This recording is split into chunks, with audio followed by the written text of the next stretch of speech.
Today's Didim district in Aydın, Turkey, was once one of the most important port and scientific centers of the ancient world. Known as Miletus, this city-state was established near the Meander River, modern Great Menderes, on the coast of the Aegean Sea. Miletus held a strategic position for maritime trade. Over centuries, it thrived under the influence of various civilizations, from the Hittites to the Ionians, and was recognized as one of the 12 cities of Ionia. Philosophy flourished here, with Thales, one of the first philosophers, laying the foundations of natural philosophy. Following him, Anaximander and Anaximenes also emerged from this remarkable city. The famous Milesian school advanced mathematics and astronomy to an unprecedented level for its time. Architecturally, Miletus was highly developed and stood out with its urban planning. Theater of Miletus, one of the largest and best-preserved theaters of the ancient world, accommodating up to 15,000 people, is served as the center for cultural activities. Agora, the commercial and social hub of the city, the Temple of Apollo at Didyma, a significant sanctuary tied to Miletus, it became one of the greatest oracular centers of the era. Miletus prospered through trade, exporting olive oil, ceramics, and textiles. Its strategic position also made it a cultural bridge between the East and West. Antheos, a young and handsome man with wavy blonde hair, had heard of the famous Milesian school and longed to meet its famous teachers. His father wrote to Phobios, the tyrant of Miletus, requesting his son's admission to study there. The tyrant and his wife Cleoboia were very curious about Antheos, whom they had heard compliments about before. Antheos was an extremely intelligent, affectionate, and virtuous young man who came from the lineage of the Halicarnassus kings. Despite his young age, he had easily gained a reputation with his intelligence and morality. The tyrant and his wife Cleoboia had no children and lived alone. They hosted Antheus in their palace, so Antheos could both attend the Milesian school and establish new trade connections. In a short time, Antheos became very popular with the Milesians as well. Antheos, who was attracting more and more attention from Cleoboia every passing day, was not even aware of this attention. Not being noticed hurt the pride of this lonely and arrogant lady of the palace and caused her to become even more ambitious.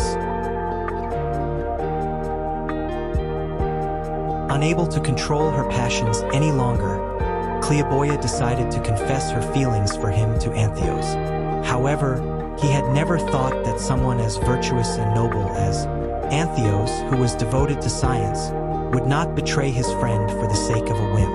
Antheos was such an honest and noble young man that he would never think of betraying his friend Phobius, the tyrant of Miletus, who hosted him in his palace, trusted him, and valued him. He did not act with his ambitions and desires, but with his conscience and morality. Cleoboia, whom he always politely passed over and ignored, had no intention of giving up. That day, Cleoboia took the opportunity that they were alone in the palace and walked slowly towards Antheos' room. Antheos was lying on a couch, thinking about what Thales had said about natural philosophy. Then the door of the room slowly opened. Antheos sat up from where he lay when he saw Cleoboia standing in front of him, all adorned and decorated, with her bright red silk dress, her hair in a light bun and meticulous makeup. What had happened? Why was Cleoboia here? Antheos would not be able to escape easily. Cleoboia openly confessed to Antheos that she wanted to be with him. Antheos had to say something clear and definite now. He could not ignore and escape any longer. Cleoboia was determined and would not give up until he got what he wanted. Antheos felt ashamed and turned around, while Cleoboia tried to convince him. Without saying a word, Antheos quickly left the room. His reaction was a great insult to Cleoboia.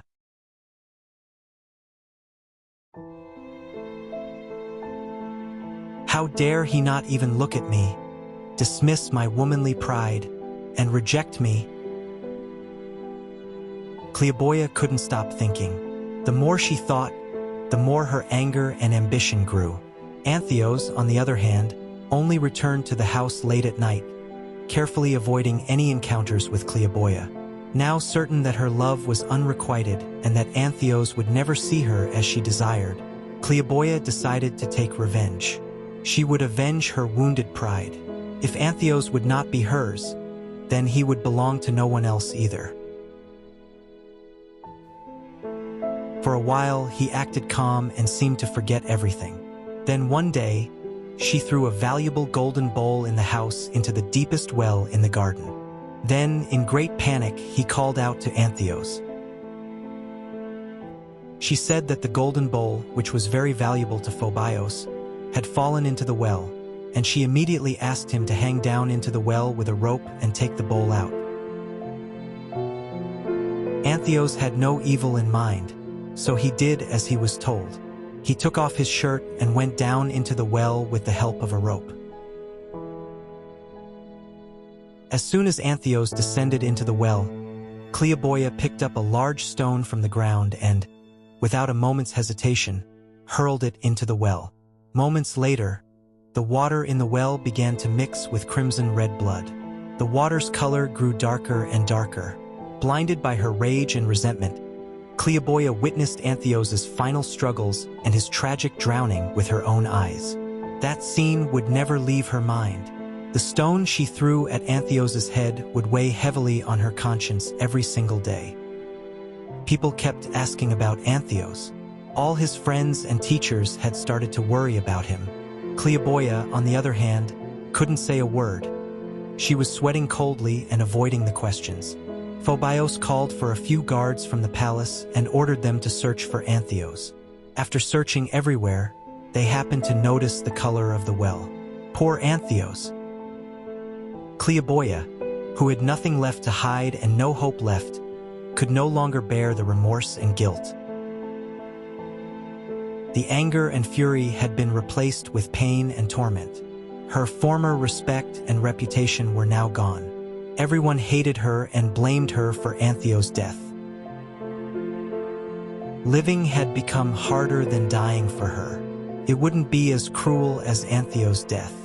All she needed was a rope and a stool. She didn't think much more.